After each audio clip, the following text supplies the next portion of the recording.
social competitiveness is on the rise, and I'm here in Kingston for a new, about to open site called Urban Fun. I'm the morning advertiser's Ed Beddington. I'm here to meet with Matthew Deeth, MD of Urban Fun, to find out how they're doing things a little bit differently. So let's just start. Tell us a bit about Urban Fun. Who are you? What do you do?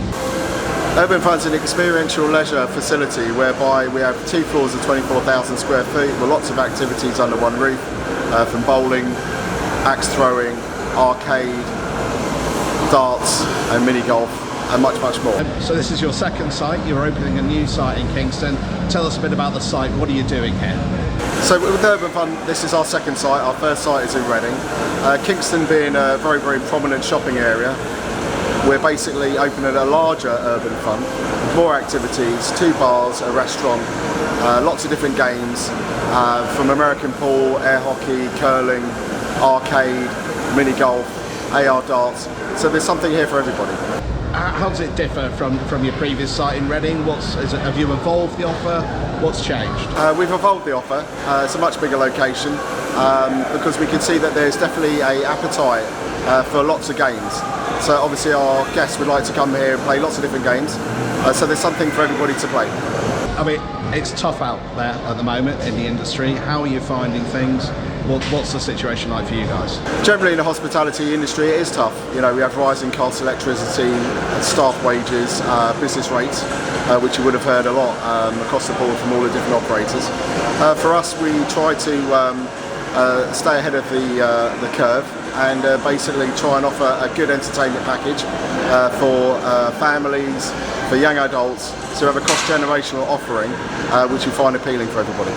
So you're different from some of the other competitive socialising businesses. You're aiming at a very broad mix. It's not 18s plus, over 18s. You're looking at the family through to the evening trade as well. Absolutely.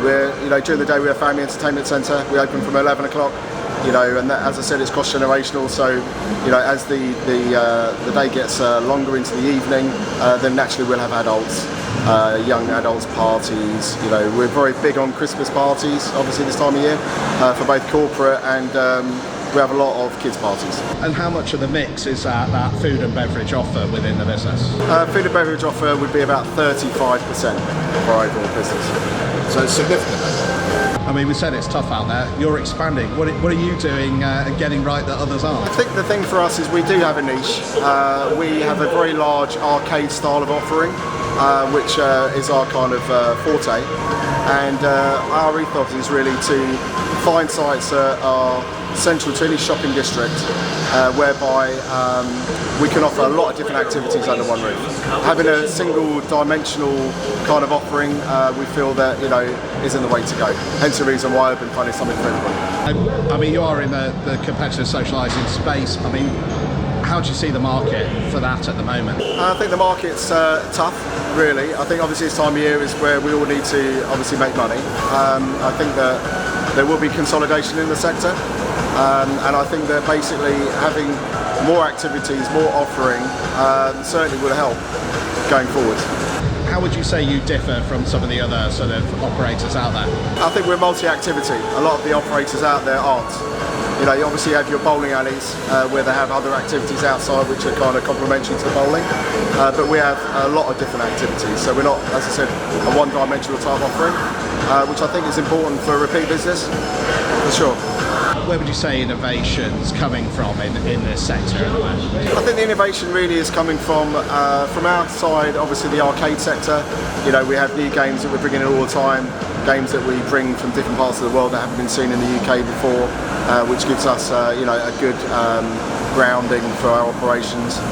But like all operators, we're all looking for something different, something innovative, especially something where it's competitive, people can play it against their friends, family.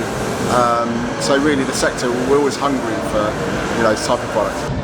What's the key to keeping people coming back, would you say? The key is obviously offering a great experience, one that's competitive. We obviously have the ability for guests to win prizes, which makes us slightly different. We're the only company in the world that basically has an online digital redemption store. So basically you could play for prizes in the venue, but also you can go online and you can redeem prizes that get delivered to your house by Amazon. So very different offering.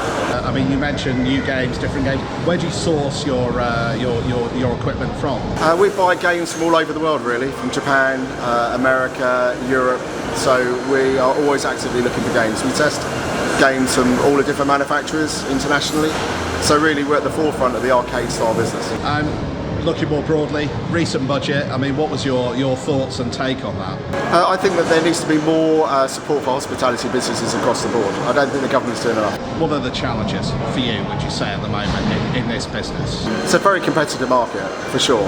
I think that obviously rising costs for us as a business, I think challenges for the cost for working people, really, increased taxes and everything else. So the business environment is very challenging. And what about opportunities? Opportunities, we're still looking to expand.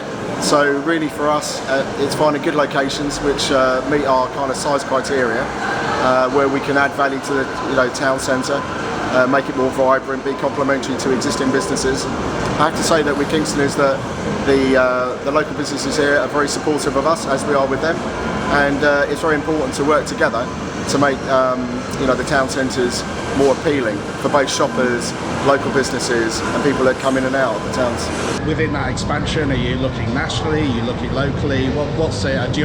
Is there a limit on how far you think? We are a national business, so we're looking at nationally. And do you have a target of how many you'd like to get up to? I would say we don't have a target, but we'd like to certainly be double digits at some stage, whenever that is, if we can.